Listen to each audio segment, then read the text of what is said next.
So it's 28th of February 2018. My current body weight this morning, well yesterday my body weight was 162 pounds on the dot.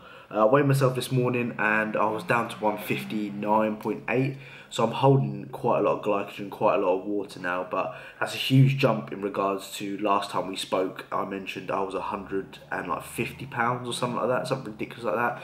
So I'm 10 pounds up. I don't know if you can tell, my face looks a little bit more fatter, for sure. When I was like 145 or a 140 area, kind of around there, my face, my cheekbones all popping out and stuff, but now I'm holding a little bit chubby cheeks in there, so that's quite good. My current split, I was doing upper lower rest, but I found that was too much for me. Like if I was enhanced, so if I was on steroids or taking any kind of enhanced drugs, then I think that would be a great workout for me. Like I'd be able to recover quite efficiently, but as a natural, doing upper lower, doing pretty much full compounds 4 days straight, it's very taxing. And I found that especially on leg days, it came around to me doing leg day again, and my legs just were still aching after like 2 days before doing it or day before doing it. So and it just weren't fun. Like I weren't looking forward to going into my sessions knowing that my legs were still like absolutely fucked. So my split I've been doing for the past, I'd say about 3 or 4 weeks now, is push-pull legs, rest, upper, lower, rest. Ever since I've implemented 2 like rest days, absolutely crazy. Like the progress I've made, I feel a lot more better. You know when you feel physically drained when you wake up after like training after 4 or 5 days, and you just feel generally like shit. I feel amazing. Like the rest days after 3 days and the rest day after 2 days really helps me. So I actually really enjoy that. So obviously on my upper lower I still focus on my compound movements, and on my push-pull legs I do like more like fluffier movements. Still obviously implement my compounds at the beginning of the workout, but towards the end, for example on a push workout, I'll do some cable flies, I might do some tricep push downs, some dumbbell side raises, that kind of stuff. So I actually really enjoy it as well. It's like a fixed week where, for example, Monday will always be a rest day, Tuesday will always be upper, Wednesday will always be a lower session. So it's always fixed each week. There's no kind of, right, I'm training at push on a different day next week, I'm training pull on a different day. It's very fixed. And I'm basing that around like my university lifestyle at the moment, because Mondays are very busy for me. So I utilise that with having a rest day, because I know if I trained, I'll be training like 6, 7 o'clock. And after having a busy day, I just don't think it'd work for me. So I'm kind of just basing it around how busy I am at the moment at university. But that could change in the future. For example, when I finish university, I might be able to go back to a different split. I don't know, but I'm basing it upon how busy I am. So nutritional talk. My current macros are protein 250 grams, carbohydrates 620, and fat is at 50. So again, I'm utilising carbohydrates. So many people tell me, George, you need to increase your fat intake, but if you look into the literature, there's no more additional benefits comparing 50 grams to 100 grams of fat a day. So I want to utilise, our #1 primary energy source used is through carbohydrates. So I want to utilise carbohydrates as much as possible. If I increase my fats, then that will slow down that kind of processing, you know what I mean? Because as we know, fat slow down digestion. And I'm getting, like I said, mentioned this in my full day of eating the other day, or the other week I should say, I'm getting in roughly around 200 grams of high quality source protein. So there's proteins from my salmon, my bassa, my eggs, my chicken, and I'm getting about 50 grams of trace protein. So that's protein from bagels, because bagels have like 9 grams of protein in it. Potato, rice, all that adds up to about 50 grams. So as long as I'm getting that kind of 1.2 to 1.4 grams of protein per pound of body weight, so roughly around 200 grams for me, then I'm good to go. So nutrition looks like that. In regards to getting the food in, I have no issues at the moment. It's around about 4,000 calories. Literally, I have no issues with appetite. I can literally eat anything. You give it to me, I'll eat it. But I do struggle with a little bit of like bloating. I've recently been having 400 grams of potato in one sitting, and it was just too much for me. Like it's very like sits in my stomach, made me bloated, very starchy potato. So I implemented having one potato and having a 45 grams of which would have been the other potato, which was rice, and I found that was a lot better for me. So I'm going to keep that kind of approach. I still keep my most of my carbohydrates or most of my calories in and around my training, and when I'm doing, for example, sitting here speaking to you guys, my calories are kind of a little bit lower than what they usually would be when training, so that kind of makes sense. Still making the most of that period workout, so that pre, intra, post and post kind of workout. I'm kind of working around that in regards to how many carbs I have and stuff. But yeah, no issues with getting the food in at the moment, and if I look to increase my food, I always look to increase carbohydrates first. Eventually it'll probably be a little bit more fat, maybe up to like 55 grams of fat, but I probably won't go any higher than that. I'm just mainly looking at carbohydrate sources at the moment.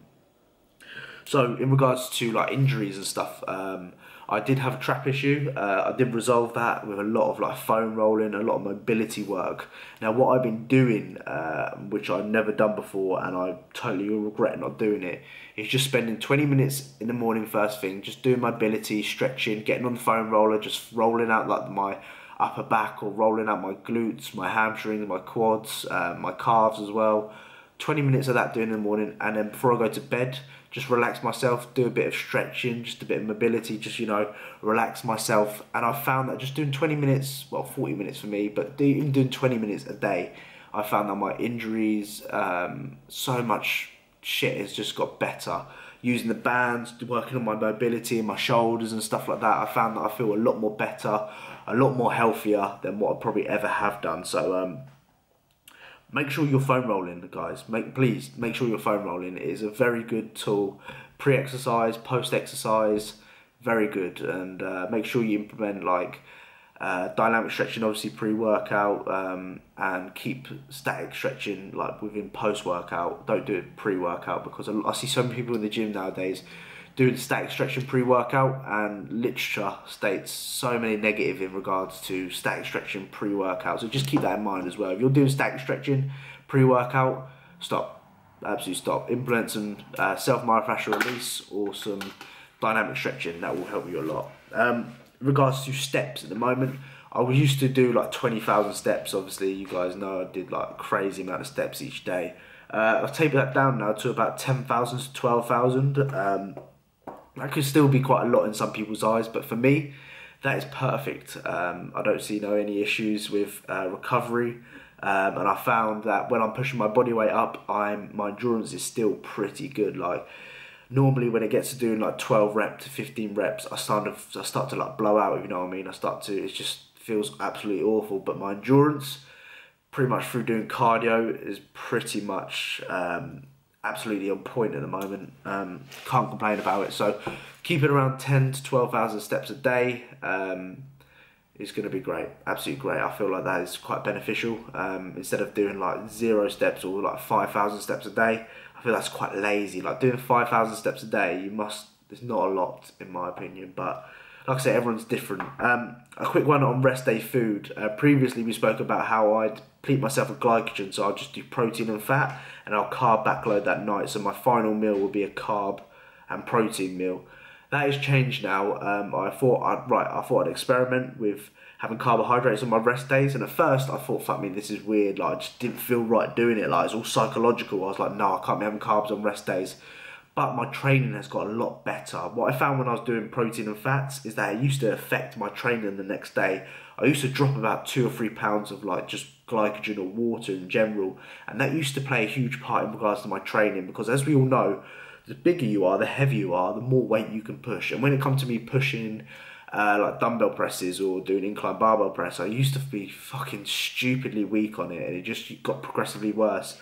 So I implement 3 protein fat meals on a rest day and 3 protein carb meals. So I'm getting around 300 grams of carbohydrates on my rest days, and the fats are around about 80 grams of fat. So increase my fat still and decrease the carbohydrates, but I'm still getting a good amount of carbohydrates, if you know what I mean. So I'm playing around with it still. I will give you some more feedback on the carbohydrates on rest days and whether I think they're quite beneficial, because if I'm honest, when I was having protein and fats, it made me like really tight. Like I felt like very depleted, obviously, of glycogen, and I felt much leaner. But the goal here is for me to put on weight. I don't want to be lean, you know what I mean? And to be a natural bodybuilder, you're not going to be lean if you expect. Well, if you're expecting to build muscle, don't expect to be lean. You know what I mean? There's either you're really skinny or you get fat. That's what naturals are like. There's no that in the middle for me personally. So the goal from here now is just to keep doing what I'm doing. I'm probably the strongest I've ever been at this body weight. My lifts are going up pretty much each week. I'm having really good sessions. Food is pretty much spot on, no digestive issues. And yeah, I'm just going to continue what I'm doing. Probably set myself some goals this week of just continuing foam rolling 20 minutes before I go to bed, 20 minutes first thing in the morning, just open up. I feel so much better for it as well. Like literally, I feel just absolutely amazing. I feel like no tightness or just nothing. I feel quite good.